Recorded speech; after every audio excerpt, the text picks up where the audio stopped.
നമസ്കാരം. കണ്ണൂർ എടിയുമായിരുന്ന നവീൻ ബാബുവിന്റെ മരണം കഴിഞ്ഞിട്ട് മരണം നമ്മൾ മറന്നു എന്ന് പറയാം. അതാണ് നല്ലത്. ഇനിയിപ്പോൾ എൻ്റെ കാലാവധി പറഞ്ഞിട്ടൊന്നും കാര്യമില്ലല്ലോ.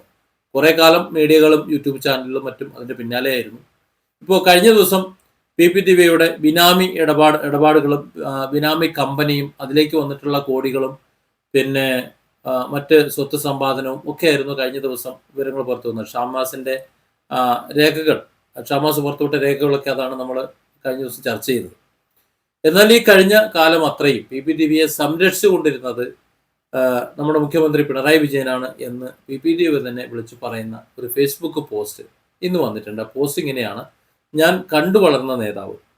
എന്തൊക്കെ ആരോപണങ്ങൾ വരുമ്പോഴും രാഷ്ട്രീയ എതിരാളികൾ വളഞ്ഞിട്ട് ആക്രമിക്കുമ്പോഴും മടിയിൽ കനമില്ലെങ്കിൽ നമ്മൾ ഭയക്കേണ്ടതില്ലെന്ന് പഠിപ്പിച്ച നേതാവ്.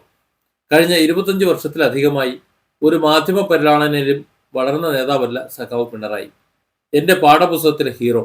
അഴിമതിയെക്കുറിച്ച് മാത്രം സ്വപ്നം കണ്ട് നടക്കുന്നവർക്ക് കാണുന്നതെല്ലാം അത് തന്നെയെന്ന് തോന്നുന്നത് സ്വാഭാവികം. അലക്കിത്തേച്ച വെള്ളവസ്ത്രവും 4 പേപ്പറും കയ്യിൽ വെച്ച് 4 മാധ്യമങ്ങളെ കാണുമ്പോൾ പറയുന്ന വിടുവായത്വത്തിന് ഓരോന്നും മറുപടി പറഞ്ഞ് സമയം കളയുന്നില്ല. കോടതിയിൽ കണ്ടിപ്പ് പാക്കലാം. കോടതിയിൽ കണ്ടിപ്പ് പാക്കലാം. അതെ, കോടതിയിൽ കണ്ടിപ്പ് പാക്കലാമെന്ന് PPTV ഇങ്ങനെ ഉറച്ചു പറയണമെന്നുണ്ടെങ്കിൽ നവീൻ ബാബുവിൻ്റെ കേസ് കോടതിയിൽ ഒന്നും ആകാൻ പോകുന്നില്ല എന്നതിൻ്റെ ഒരു സൂചനയല്ലേ അത്? അതായത് എന്താകും എന്ന് തീരുമാനിച്ചുറപ്പിച്ചിട്ടുണ്ട്.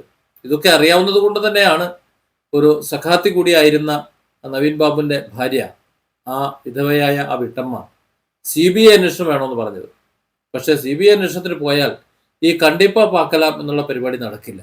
അതറിയാവുന്നത് കൊണ്ട് തന്നെയാണ് നേതാവ് PPTVയെ സംരക്ഷിച്ചത്. അതിൻ്റെ നന്ദി സൂചകമായി തന്നെയാണ്, അല്ലെങ്കിൽ ഇനിയും തന്നെ സംരക്ഷിക്കും എന്നുള്ള ആ ഒരു ഉറപ്പ് തന്നെയാണ് ഈ പോസ്റ്റ് കാണുമ്പോൾ തോന്നുന്നത്.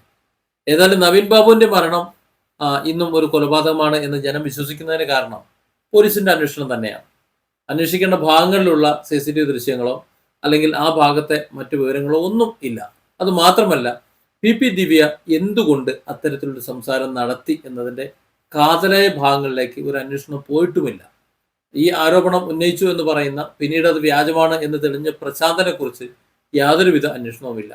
ചുരുക്കം പറഞ്ഞാൽ, പോസ്റ്റ്മോർട്ടം റിപ്പോർട്ട് അടക്കമുള്ള മുഴുവൻ ആ പ്രശ്നങ്ങളും തുലാസിൽ നിൽക്കുന്ന സമയത്ത്, CBI അന്വേഷണം വേണ്ട എന്ന് പറയുന്ന സമയത്ത് PPTVയെ സംരക്ഷിക്കാനല്ലെങ്കിൽ പിന്നെ എന്തിനാണ് പിണറായി ഇങ്ങനെ രക്ഷക വേഷം കിട്ടുന്നത്? അതുകൊണ്ട് പിണറായി PPTVയുടെ രക്ഷകനാണ് എന്ന് PPTV പറയുന്നതിൽ എന്തെങ്കിലും ഒരു അത്ഭുതം ഉണ്ടെന്ന് തോന്നുന്നില്ല. അത് വസ്തുത തന്നെ ആയിരിക്കാനാണ് സാധ്യത. Different angles. Don't forget to subscribe and support this channel.